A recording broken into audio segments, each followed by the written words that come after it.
So it's been a really long time coming. We're talking like 10 years, but finally, I think I'm getting to the point where my 1965 Mustang Fastback will finally be getting back on the road after having a really long hiatus.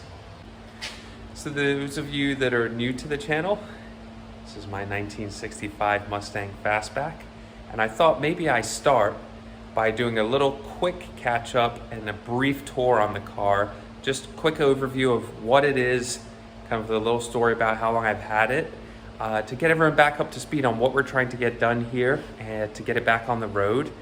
And yeah, I'll show you where I'm at, what's left, a few little discovery things I've had recently, and the final plan so we can get this out here and focus on getting it kind of tuned on the road and then have a lot of fun with it. So welcome to another episode of Low Tech Garage, and like I said, we are back on the 1965 Mustang. I am super excited.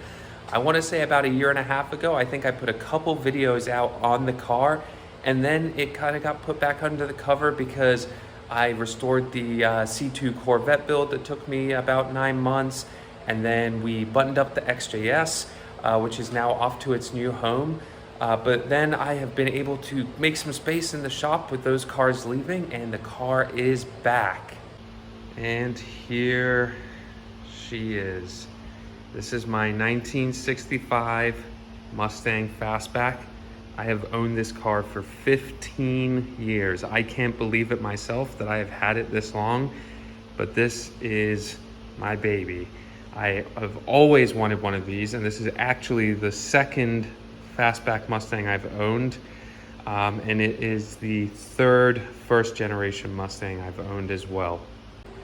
And a fun fact about this car, I actually bought this in San Jose, California in 2009. The car was actually built at the San Jose plant, so not the Dearborn, Michigan plant, and I drove it from San Jose all the way back to Florida. It took me about 5 days. When I purchased the car, it had a 302, a 4-speed, and what I didn't know when purchasing it, it had 410 gears in it. So it meant that really I was not going any faster than 60 miles an hour the whole way back across the country. But that being said, it was a trip of a lifetime. I had a blast. I stopped at Hoover Dam, I went to the Grand Canyon. I got to see all sorts of parts of the United States that I would never see without doing a road trip, and I got to do it in a classic 60s car, so it was amazing. But during my ownership, I wanted to make this my dream Mustang. And so everything I just listed to you about how it was when I purchased it really doesn't even exist anymore. So I thought, let me take you on a brief tour of the car.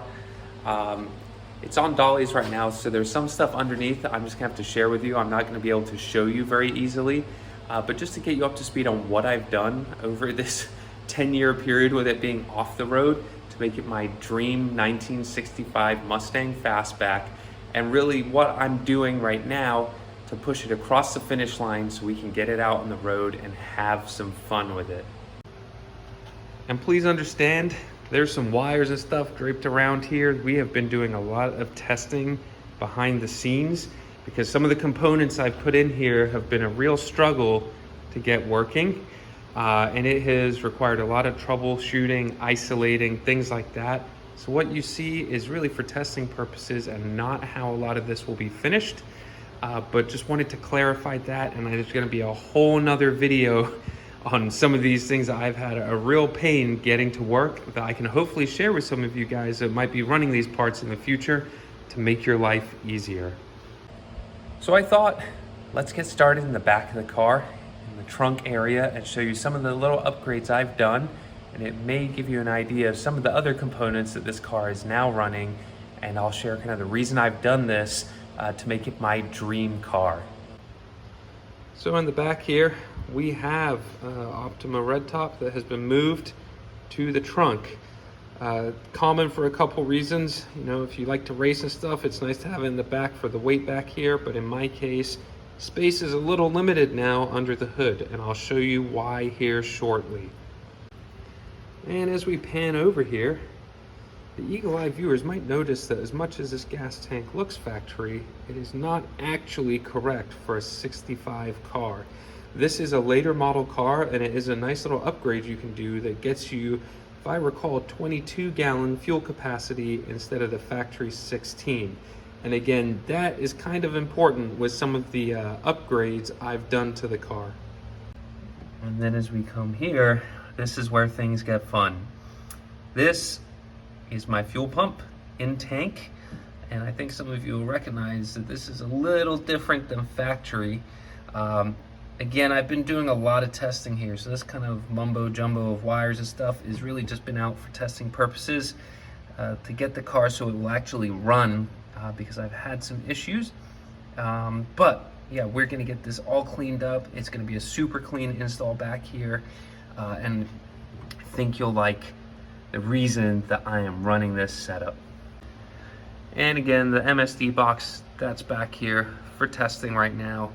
This is actually probably gonna get rehomed, and this will come in another video of explaining kind of why I'm moving away from the MSD system. This itself, there's actually nothing wrong with, but some of the other components, it's just not playing as nice as I'd like. And I'm a little too far down the rabbit hole with those to really turn back, so it's easier to replace the MSD for a different component. And well, inside the car, you'll notice all the lights come on, so there's actually a lot of stuff that works in here. And again, there are wires everywhere, but in some miraculous way, I kind of know what they all do, and it all makes sense to me. Another little piece here, I've opted to upgrade to autometer gauges. And the cool thing about this setup is you can put it behind the factory bezel, which I will be doing. I will show you guys that in a later video as well. But it makes it look almost stock to an untrained eye, but you get the benefit of these modern gauges that give you accurate readings, which will be really, really important with my setup. And as we pan around here, there's not much to see. Again, just with kind of all the electrical testing and stuff we're doing back here. I have insulated the entire floor of the car. So we have at least one layer of this insulation through most of the car, and then on the footboards we actually have two.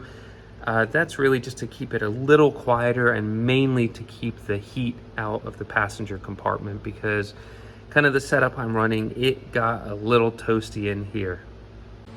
So obviously these are just a couple things that the car have, and I thought, why don't you guys drop a comment, let me know your thoughts on some of the stuff I'm doing here. I'm sure you'll have an opinion, but I'd love to engage with you guys and let you know kind of why I've built the car the way I have, some of the things I've done to keep, for instance, the electronics the way they are, and I'll touch on that here a little later in the video.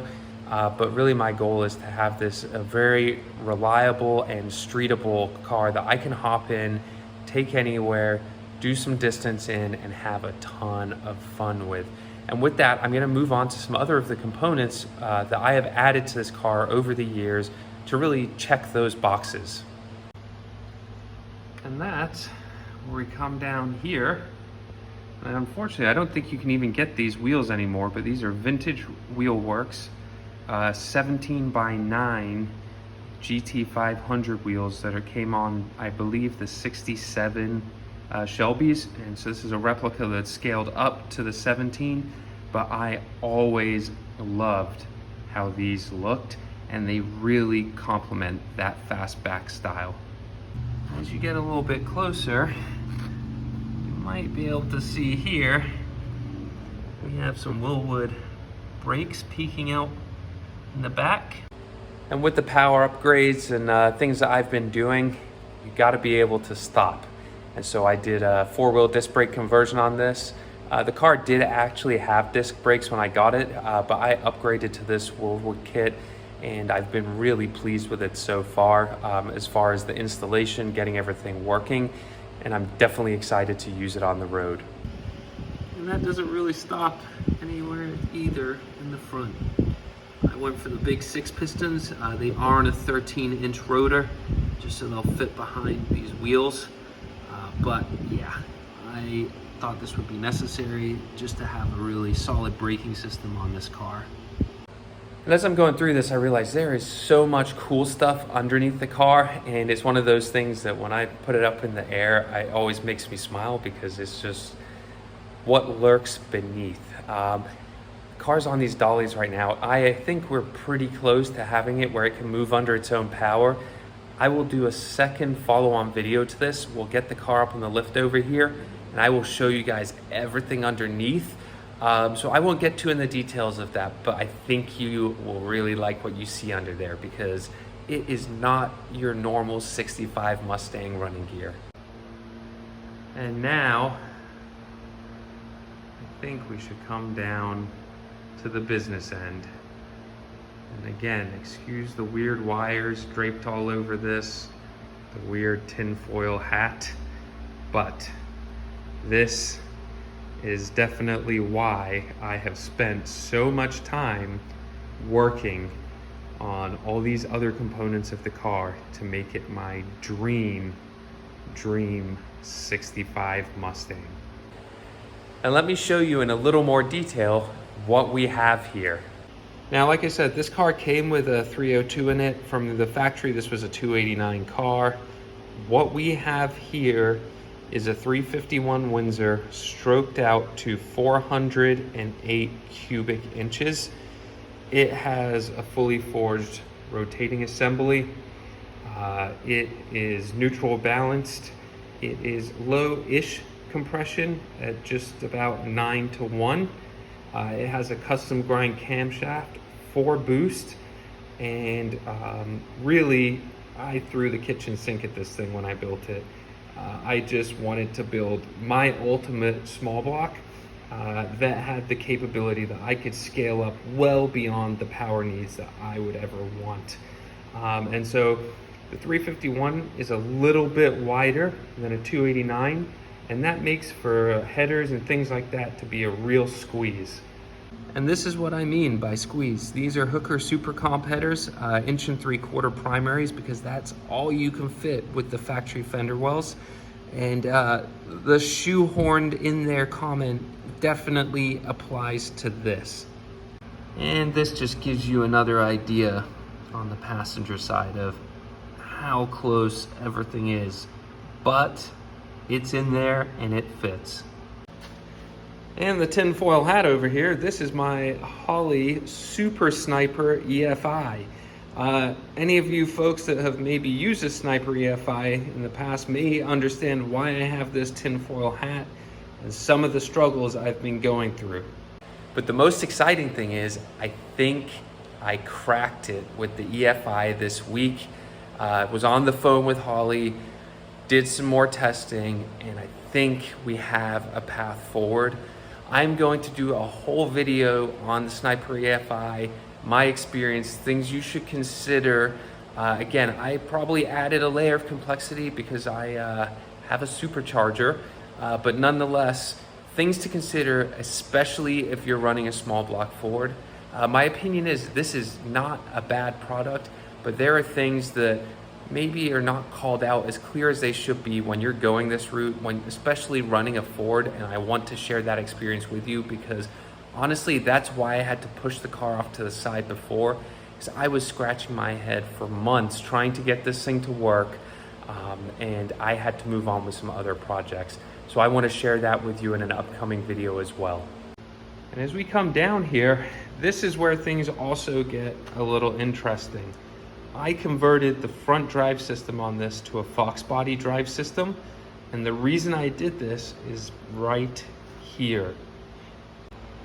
This is a Vortec V7 YSI supercharger, and I am running it on their Renegade bracket setup. This allows me to run a 10 rib belt drive system and really gives it the added strength to really, be not only attached to the motor, but throw down some serious power. And when I say serious power, I mean, I may have gone a little over the top with this and didn't need a supercharger this big, but boy, does it look awesome, and I am pretty sure it's gonna sound awesome. So at this point, As you can see, we got some serious business here under the hood, and that is why it has taken me so long to build this car to my dream status. So this is really probably about the introduction that I'm gonna do on the car itself as a brief catch up. But let me know your thoughts on this setup. And also, if you got any questions about it, why I did it, why I didn't do certain other applications, things like that, please drop a comment below because I'd love to hear your input.